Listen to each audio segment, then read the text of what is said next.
Hello, കുറച്ച് ദിവസമായിട്ട് video ഇടാൻ പറ്റിയിട്ടുണ്ടായില്ല കേട്ടോ. അപ്പൊ ഇന്ന് പുറത്ത് പോകുന്നുണ്ടായിരുന്നു പർച്ചേസിങ്ങിന്. അപ്പൊ വീഡിയോ എടുക്കാന്ന് വിചാരിച്ചിട്ടോ. ചെറിയൊരു മടി എവിടേക്കോ കയറിയ പോലെ തോന്നി.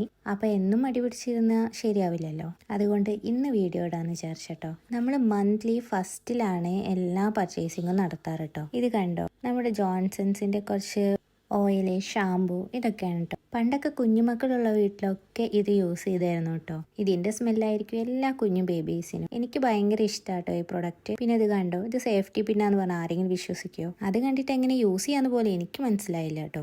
അത് കാരണം അത് അവിടെ തന്നെ വെച്ചു. ചില സാധനങ്ങൾ കാണുമ്പോൾ നല്ല ക്യൂട്ടാന്ന് തോന്നുന്നില്ലേ?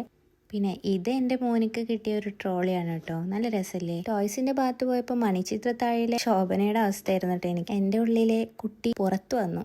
ടോയ്സിന്റെ ഭാഗത്തും കോസ്മെറ്റിക്സിന്റെ ഭാഗത്തും എത്തുമ്പോഴാണ് കേട്ടോ എൻ്റെ ഹസ്ബൻഡിന് ഏറ്റവും കൂടുതൽ പേടിയല്ല, നേരത്തെ പറഞ്ഞ മണിച്ചിത്രത്താഴിലെ അവസ്ഥയാണ്. നമ്മൾ എത്ര വലുതായാലും ഉള്ളിൽ എവിടെയൊക്കെയോ ഒരു കുട്ടിത്തം ഉണ്ട് അല്ലേ? വയസ്സിലൊന്നും അല്ലടോ കാര്യം. പിന്നെ എനിക്ക് ഏറ്റവും ഇഷ്ടപ്പെട്ട ഒരു സെക്ഷനാണ് കേട്ടോ ഇത്. ഇതൊന്നും നോർമൽ പാത്രങ്ങളല്ല കേട്ടോ. ഒരു അസ്തറ്റിക് ഫീൽ തോന്നുന്ന പാത്രങ്ങളാണ് കേട്ടോ ഇവിടെ ഉള്ളത്. ഇവിടെ അറബ്സ് കൂടുതലും ഇങ്ങനത്തെ നല്ല അടിപൊളി പാത്രങ്ങളാട്ടോ യൂസ് ചെയ്യുക. ഇതെനിക്ക് തോന്നുന്നു ഡേറ്റ്സ് ഒക്കെ വെക്കാൻ പറ്റിയതാണെന്ന് കേട്ടോ. നമുക്ക് അഫോർഡബിൾ ആയിട്ടുള്ളതുണ്ട്, അല്ലാത്തതുണ്ട് കേട്ടോ. ഇത് അറബ്സിന്റെ ട്രഡീഷണൽ ആയിട്ടുള്ളതാണ് കേട്ടോ. നമ്മുടെ മൺകൂജ പോലത്തെ എന്തോ സെറ്റപ്പാണ്. പിന്നെ എനിക്ക് ഏറ്റവും ഇഷ്ടപ്പെട്ടതാണ് കേട്ടോ ഇത്. എന്ത് രസമല്ലേ? വീട്ടിൽ തന്നെ കുഞ്ഞു കുഞ്ഞു ഫംഗ്ഷനൊക്കെ നമുക്ക് യൂസ് ചെയ്യാൻ പറ്റിയ പാത്രങ്ങളാട്ടോ ഇത്. പർച്ചേസിംഗ് ഒക്കെ തിരിച്ചു പോകുമ്പോൾ നോമ്പ് ഇറക്കാനായിണ്ടായിരുന്നു കേട്ടോ.